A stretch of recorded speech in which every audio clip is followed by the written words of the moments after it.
राधे राधे। श्री हरिदास श्री कुंज बिहारी। कैसे हैं आप सभी लोग? आई होप कान्हा जी की कृपा से आप सभी लोग अच्छे होंगे और स्वस्थ होंगे। जया एकादशी के व्रत की कथा, पारण का समय, पूजन की विधि। जया एकादशी का व्रत करने से मन चाहा वर की प्राप्ति होती है, मनोवांछित फल की प्राप्ति होती है, पुण्य कर्म मिलते हैं और साथ ही साथ हमारे ठाकुर जी की अनंत कृपा बनी रहती है। हिंदू धर्म में भगवान श्री हरि नारायण जी की साधना के लिए, उनको प्रसन्न करने के लिए एकादशी का व्रत सबसे उत्तम और फलदायी माना जाता है और उनकी कृपा हम पर प्राप्त होती है। इस व्रत को करने से महत्व और भी बढ़ जाता है। ठाकुर जी और अनंत प्रसन्न होते हैं, उनका सानिध्य प्राप्त होता है, बैकुंठ धाम की प्राप्ति होती है। और जब ये माघ मास के शुक्ल पक्ष को पड़ता हो तो और भी उसका नाम और महत्व अनंत गुना बढ़ जाता है। जया एकादशी माघ मास के शुक्ल पक्ष में पड़ती है, जो कि 29 जनवरी 2026 को रखा जाएगा। जया एकादशी के व्रत की पूजा विधि, कथा, नियम, धार्मिक महत्व के विस्तार में पूर्ण रूप से जानते हैं कि पूजन किस प्रकार से किया जाता है। ठाकुर जी को धूप, दीप, नैवेद्य, चंदन उनको समर्पण किया जाता है। सनातन परंपरा में जिस जया एकादशी के व्रत को करने पर व्यक्ति को सभी प्रकार के सुख, सौभाग्य और कार्यों में सफलता प्राप्त होती है, तो वो इस साल 29 जनवरी को 2026 को रखा जाएगा। और हमारे हिंदू मान्यताओं के अनुसार भगवान श्री विष्णु जी के लिए रखे जाने वाले व्रत को अनंत अनंत पुण्य फल की प्राप्ति होती है। और पुण्य फल की प्राप्ति नहीं, सिर्फ व्यक्ति के जीवन से जुड़ी तमाम हर तरह की परेशानियों को दूर कर देता है एकादशी का व्रत, बल्कि ऊपरी बाधाओं से, आदि से, अनंत से, रोगों से मुक्ति मिलती है। मान्यता ये भी है कि जया एकादशी के व्रत को करने वाले साधक पूरे साल श्री हरि नारायण जी की कृपा बरसती है और उसके सारे काम समय पर मन चाहे तरीके से पूरे होते ही होते हैं। जया एकादशी व्रत की पूजा विधि है, जो कि हम जानेंगे। जया एकादशी के व्रत वाले दिन प्रातः काल ब्रह्म मुहूर्त में सूर्योदय से पहले उठकर उसके बाद हमें तन मन से पवित्र होकर स्नान कर माघ का महीना चल रहा है, माघ में शुक्ल पक्ष है, शुक्ल पक्ष में और माघ में हमें तिल का सेवन करना और तिल से स्नान करने से अनंत पुण्य फल की प्राप्ति होती है। तिल का उपटन लगा सकते हैं, तिल का हवन कर सकते हैं। इसके बाद श्री हरि नारायण जी से संकल्प लें कि आज हम इस व्रत को रखेंगे, ठाकुर जी हम पर कृपा करें और हमारे व्रत को पूर्ण करें। और व्रत का संकल्प लेकर पूजा विधि विधान से करें। इसके बाद घर के पूजा मंदिर में आप जो भी आपके ठाकुर जी हैं, मंदिर है, चित्रपट है, श्री विग्रह है, आप उनको भगवान जी को विधि विधान से पूजा करें, पंचामृत से उनको स्नान कराएं। एकादशी के व्रत की पूजा में श्री हरि जी को सबसे पहले शुद्ध जल अर्पित करके उनके बाद चंदन, रोली, धूप, दीप, फल, फूल, तुलसी जी का पत्र हो, तुलसी मंजरी हो, तुलसी दल हो, पंचामृत हो, अर्पित करें। इसके बाद जया एकादशी के व्रत की कथा कहें या कथा सुने या सुनाएं। कथा सुनने से भगवान हरि नारायण की कृपा अनंत बड़ी होती है। एकादशी माता की भी आरती अवश्य करनी चाहिए। एकादशी माता श्री हरि नारायण जी को बहुत प्रिय हैं और पूरे दिन व्रत करने के बाद अगले दिन शुभ मुहूर्त में इसका पारण करें। भगवान विष्णु जी स्वयं अपने परिवार के लिए मंगल कामना करते हैं और उनसे अपने मन की सारी बात कहें। जया एकादशी का व्रत 29 जनवरी 2026 दिन गुरुवार को रखा जाएगा। जया एकादशी के व्रत का जो पारण का समय होगा 30 जनवरी 2026 को सुबह 6:41 से लेकर 8:56 तक रहेगा। माघ मास के शुक्ल पक्ष की एकादशी जो प्रारंभ हो रही है 28 जनवरी 2026 बुधवार की शाम को 4:35 से शुरू हो जाएगी और ये जो समाप्त होगी, शुक्ल पक्ष की एकादशी समाप्त होगी 29 जनवरी को, गुरुवार को दोपहर में 1:55 पर। ऐसे में उदय तिथि के अनुसार ही हम कोई भी व्रत करते हैं और पूजा विधि विधान करते हैं। तो जो व्रत है हम गुरुवार को 29 जनवरी को करेंगे। हिंदू मान्यताओं के अनुसार जो पूजा होती है, व्रत होता है, सूर्य उदय के समय ही होता है। तो 29 जनवरी को व्रत रखा जाएगा। जया एकादशी के व्रत की कथा। हिंदू मान्यताओं के अनुसार एक बार देवताओं के राजा इंद्र ने एक गंधर्व से नाराज होकर उसे और उसकी पत्नी को पिशाच योनि में श्राप दे दिया। जया एकादशी के व्रत को करने के नियम। जया एकादशी के व्रत करने वाले साधक को इस दिन देर तक नहीं सोना चाहिए। सूर्य उदय से पहले ब्रह्म मुहूर्त में उठकर स्नान ध्यान करके सूर्य नारायण को अर्घ्य अवश्य देना चाहिए। एकादशी वाले दिन पीले रंग या फिर उजले रंग के कपड़े अवश्य पहने। श्री हरि नारायण जी को पीले रंग के वस्त्र, गुरुवार का दिन हो रहा है तो गुरुवार के दिन पीले वस्त्र जरूर धारण करने चाहिए। एकादशी का दिन हो, ठाकुर जी को समर्पित होता है एकादशी का दिन, तो इस दिन पीले रंग के वस्त्र पहनना बहुत ही शुभ होता है। और किसी भी कारणवश काले रंग या नीले रंग के कपड़े हमें नहीं पहनने चाहिए। एकादशी के व्रत वाले दिन भूल कर भी तुलसी को नहीं तोड़ना चाहिए। तुलसी को आप पहले ही तोड़कर रख लीजिए। एकादशी के एक दिन पहले ही तोड़कर रख लेनी चाहिए। भगवान विष्णु जी की पूजा के लिए तुलसी दल पहले से ही तोड़कर रख लें। एकादशी के व्रत वाले दिन साधक को भूल कर भी चावल या तामसिक चीज़ों का सेवन नहीं करना चाहिए। अन्न का वर्जित होता है, अन्न सेवन करना नहीं चाहिए, फलाहार पर ही रहना चाहिए। भगवान विष्णु जी की कृपा बरसाने वाली एकादशी के व्रत में उनकी पूजा करते समय कथा का पाठ और आरती जरूर करना चाहिए। ध्यान रहे कि ये बात सब और तब तक अधूरा रहता है जब तक इसका अगले दिन शुभ मुहूर्त में पारण ना हो जाए। पारण के समय में ही पारण करेंगे तो हमें पूर्ण फल की प्राप्ति होती है। व्रत जो किया जाता है, एकादशी का व्रत 3 दिन का होता है। 10वीं तिथि को आप शाम को कोई भी भोजन ना ग्रहण करें, उससे जो हमारे पेट में अन्न रह जाता है तो वो नहीं खाना चाहिए। शाम के समय जो एक रात्रि का पहर होता है उसमें भोजन नहीं करना चाहिए। एकादशी वाले दिन फलाहार होना चाहिए। द्वादशी वाले दिन आपको पारण के समय पर पारण करना चाहिए। पारण का मुहूर्त देखकर, पारण का समय जानकर पारण कर लें। उसके पश्चात 3 दिन का संयम रखें कि आपको कोई भी ऐसी तामसिक भोजन और नहीं कोई कार्य करना है, चुगली आदि कुछ नहीं करनी है।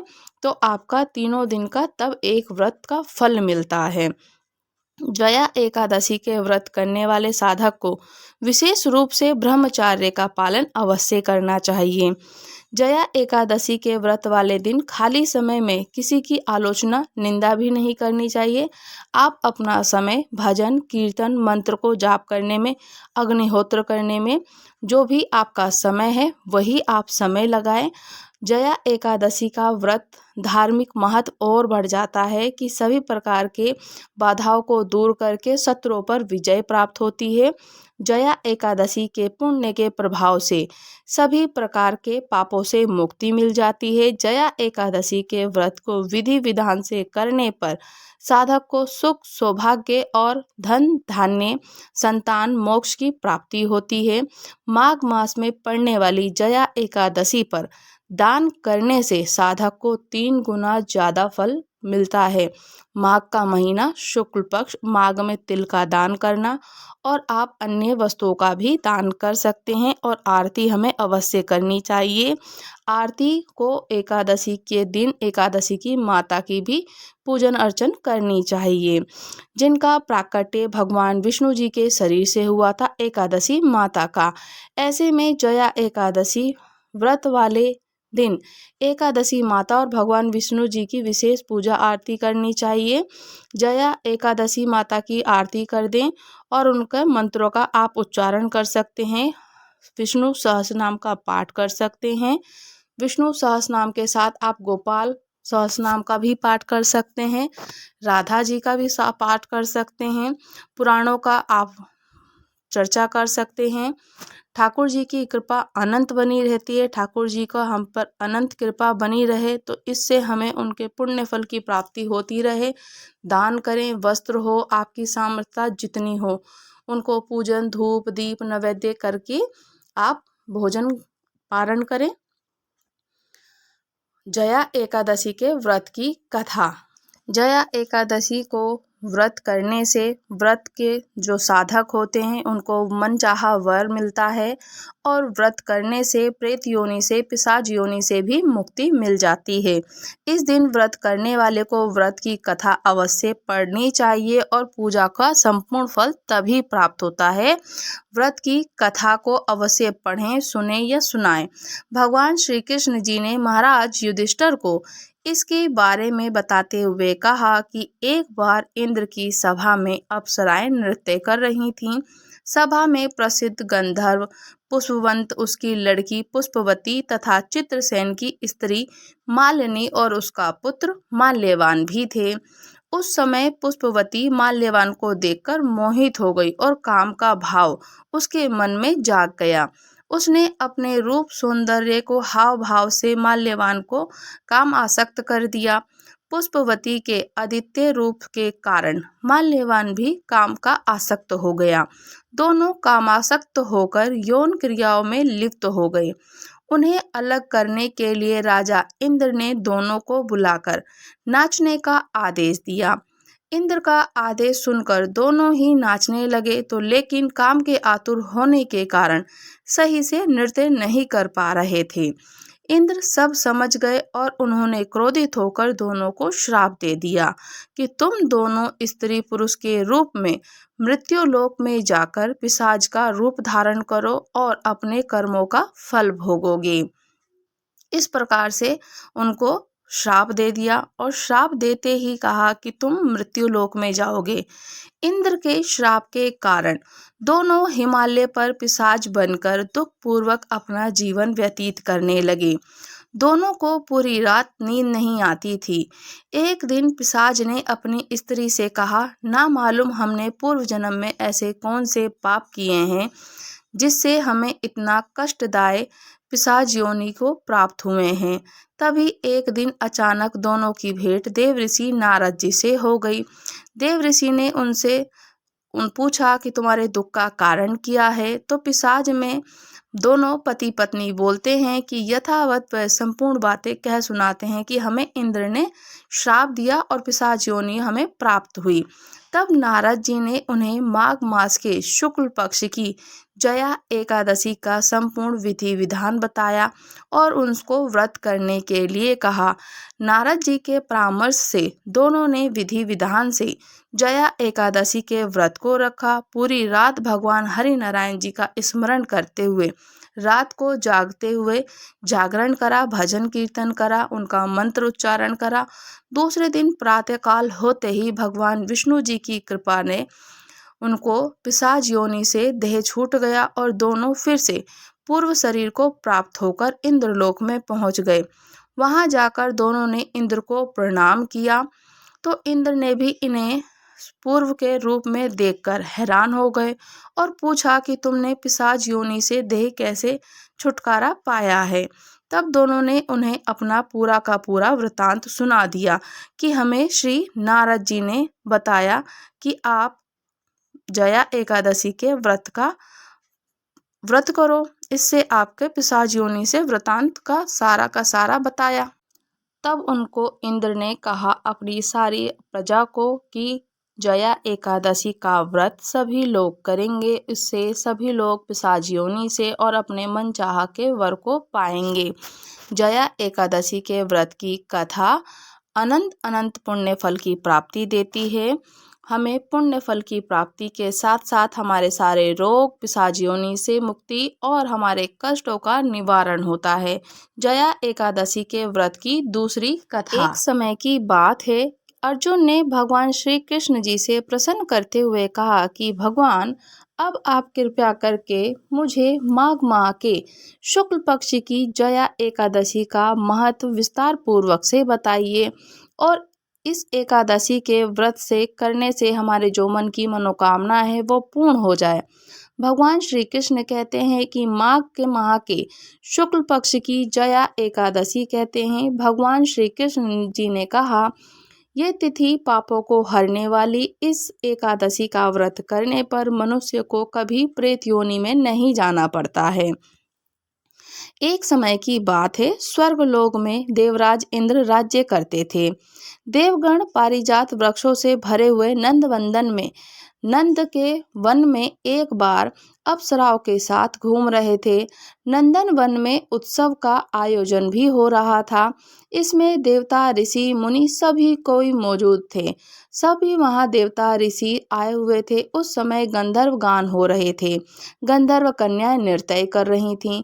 इंद्र गंधर्वों के नृत्य का आनंद भी ले रहे थे। उसमें गंधर्व गान कर रहे थे जिसमें पुष्पदंत, चित्रसेन और उसका पुत्र ये 3 मुख्य कलाकार थे। चित्रसेन की पत्नी का नाम मालिनी था। मालिनी से एक कन्या उत्पन्न हुई थी जो कि पुष्पवंती के नाम से विख्यात थी। पुष्पदंत गंधर्व के एक पुत्र भी था जिसको लोग माल्यवान कहते थे। माल्यवान पुष्पवंती के रूप पर अत्यंत मोहित हो गया। ये दोनों भी इंद्र के नृत्य करने के लिए आ गए थे। इन दोनों ने गान नृत्य करते करते इनको कामासक्त हो गए और इनके साथ सभी अप्सराएं भी थीं। पर अनुराग के कारण ये दोनों मोह में बंध गए थे। एक दूसरे को खोने के कारण वे शुद्ध गान ना कर पा रहे थे। कभी ताल भंग हो जाता तो कभी गीत बंद हो जाता। इसी प्रकार से उनका नृत्य अधूरा अधूरा रह जाता। तब इंद्र ने इस पर विचार किया और उसने अपना समझकर वह क्रोधित हो गए और कहा कि मेरा तुम लोगों ने अपमान किया है। तब इंद्र ने दोनों को श्राप दिया, कहा कि ओ मूर्खों, तुम दोनों को धिक्कार है, क्योंकि तुमने संगीत जैसी पवित्र साधना को तो अपमान किया ही है, साथ ही सभा में उपस्थित गुरुजनों का भी अपमान किया। इंद्र भगवान के श्राप के प्रभाव से दोनों पृथ्वी पर हिमालय पर्वत के जंगल में पिशाच योनि में व्यतीत करने लगे, पिशाच योनि में पड़ गए। एक दिन पिशाच ने अपनी पत्नी पिशाचनी से कहा कि हमें कौन से पाप का कर्म है कि जिससे हमें पिशाच योनि में प्राप्त हुए हैं। नरक का कष्ट अत्यंत भयंकर है। पिशाच योनि भी अत्यंत दुख देने वाली है। देव योग से उन्हें माघ मास की एकादशी की तिथि प्राप्त हो गई। उस दिन दोनों ने सब प्रकार के आहार को त्याग दिया और जलपान तक नहीं किया। किसी जीव की हिंसा नहीं की, यहाँ तक कि फल भी नहीं खाया। इससे दुखी होकर दोनों एक पीपल के पेड़ के पास बैठ गए। सूर्य अस्त हो गया, उन्हें नींद भी नहीं आई। वह रति और कोई सुख ही नहीं पा सकते थे। उनकी रात्रि ऐसी बीती कि कोई सुख ही नहीं मिल रहा था। वो बहुत अत्यंत व्याकुल थे। सूर्योदय भी हुआ। द्वादशी का दिन आया। उन पिशाचों के द्वारा जया के उत्तम व्रत का पालन भी हो गया। उन्होंने रात में जागरण भी किया। तब व्रत के प्रभाव से भगवान विष्णु जी की इच्छा से दोनों की पिशाच योनि से मुक्ति हो गई। पुष्पवती और माल्यवान अपने पूर्व रूप में आ गए और दोनों मनोहर रूप को धारण करके विमान पर बैठे और स्वर्गलोक में चले गए। वहां देवराज इंद्र के सामने जाकर दोनों ने बड़ी प्रसन्नता के साथ उन लोगों को प्रणाम किया। माल्यवान बताया कि भगवान वासुदेव जी की कृपा से जया एकादशी के व्रत करने से हमारी पिशाच योनि से हमें छुटकारा मिल गया। इंद्र ने कहा कि तो अब तुम दोनों मेरे कहने से सुधा पान करो और जो लोग एकादशी के व्रत में तत्पर हो भगवान कृष्ण जी के शरणागत होते हैं वो हमारे भी पूजनीय हैं। भगवान श्री कृष्ण कहते हैं कि इसलिए सभी को एकादशी का व्रत अवश्य करना चाहिए। ये एकादशी ब्रह्म हत्या का भी पाप दूर करने वाली है। इस महात्म्य के पढ़ने से, पढ़ाने से, सुनने से, सुनाने से अग्निहोत्रम यज्ञ का फल मिलता है। इस प्रकार एकादशी का व्रत करने से जीवन उत्तम हो जाता है, निरोगी काया होती है, हमें अनंत पुण्य फल की प्राप्ति मिलती है, आरोग्य को प्राप्त होते हैं, जो हमारे घर जितने भी रोग होते हैं सारे रोग नष्ट हो जाते हैं, मन के जितने भी मनोकामना है वो पूर्ण होती है, ठाकुर जी की अनंत कृपा बरसती है। जया एकादशी व्रत की दूसरी कथा समाप्त हुई। राधे राधे। श्री हरिदास श्री कुंज बिहारी। अगर आप लोग हमारे चैनल पर नए हैं तो चैनल को लाइक शेयर सब्सक्राइब करना बिल्कुल ना भूलें और मुझे कमेंट्स करके ज़रूर बताइएगा कि आप लोग भी एकादशी का व्रत कर रहे हैं।